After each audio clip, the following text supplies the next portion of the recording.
Constitution of India के part 4 यानी कि directive principle of state policy के आर्टिकल नंबर 37 जो है वो कॉन्स्टिट्यूशन के one of the most shortest यानी कि सबसे छोटे आर्टिकल्स में से एक है, लेकिन इसकी जो इंपॉर्टेंस है वो बहुत ज्यादा है। अब इस जो ये आर्टिकल है यानी कि आर्टिकल नंबर 37 है, ये इसकी इतनी इंपॉर्टेंस क्यों है, आइए इसको समझते हैं।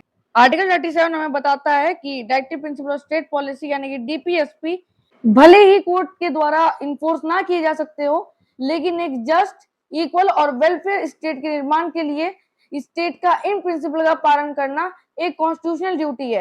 आर्टिकल 37 के तीन इंपॉर्टेंट प्रिंसिपल्स है। फर्स्ट प्रिंसिपल है directive principle of state policy यानी कि डीपीएसपी को किसी भी कोर्ट द्वारा इन्फोर्स नहीं किया जा सकता है। इसका मतलब यह है कि गवर्नमेंट किसी डायरेक्टिव प्रिंसिपल को इंप्लीमेंट नहीं करती तो कोई भी सिटीजन उसे तुरंत लागू कराने के लिए कोर्ट में पिटीशन फाइल नहीं कर सकता है। सेकंड प्रिंसिपल, डायरेक्टिव प्रिंसिपल्स देश के गवर्नेंस की फाउंडेशन यानी कि fundamental in the governance of the country है, यानी भले ही कोर्ट इन्हें इन्फोर्स नहीं कर सकते हैं, लेकिन गवर्नमेंट इन्हें इग्नोर भी नहीं कर सकती है। लॉज बनाते वक्त और पब्लिक पॉलिसीज तैयार करते समय इन प्रिंसिपल्स को ध्यान में रखना कॉन्स्टिट्यूशनल एक्सपेक्टेशन है। थर्ड प्रिंसिपल है डायरेक्टिव प्रिंसिपल्स को लॉज और पब्लिक पॉलिसीज में इंप्लीमेंट कराना स्टेट की कॉन्स्टिट्यूशनल ड्यूटी है।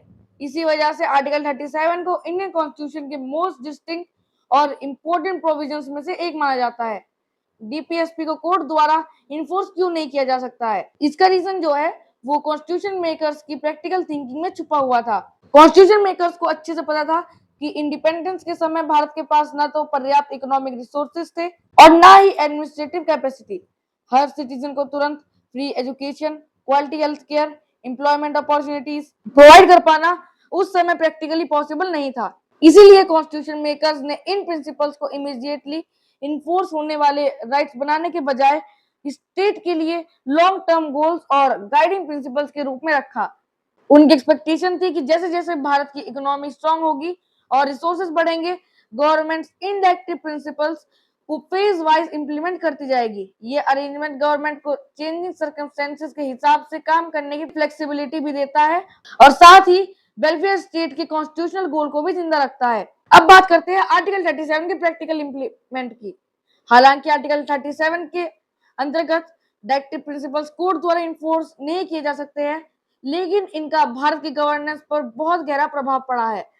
इन्हीं प्रिंसिपल से प्रेरित होकर समय समय पर कई इंपॉर्टेंट लॉज और गवर्नमेंट पॉलिसीज बनाई गई है, जैसे कि expansion of free and compulsory education, Panchayati Raj institutions को एम्पावर करना, वर्कर वेलफेयर से जुड़े लॉज और welfare schemes, public health and nutritional programmes, social justice और पब्लिक वेलफेयर से रिलेटेड लॉज।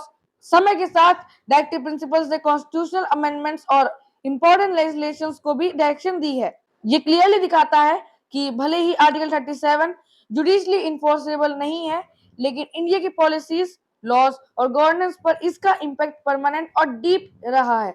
अगर अब हम इसके कंक्लूजन की बात करें तो आर्टिकल 37 भले ही कुछ लाइनों का हो, लेकिन इसका इम्पैक्ट जो है वो भारत के हर सिटीजन तक पहुंचता है। ये हर गवर्नमेंट को याद दिलाता है कि डेवलपमेंट का मतलब सिर्फ इकोनॉमिक ग्रोथ नहीं होता है, बल्कि education, health care, equality, justice and human dignity को इंश्योर करना भी उतना ही जरूरी है।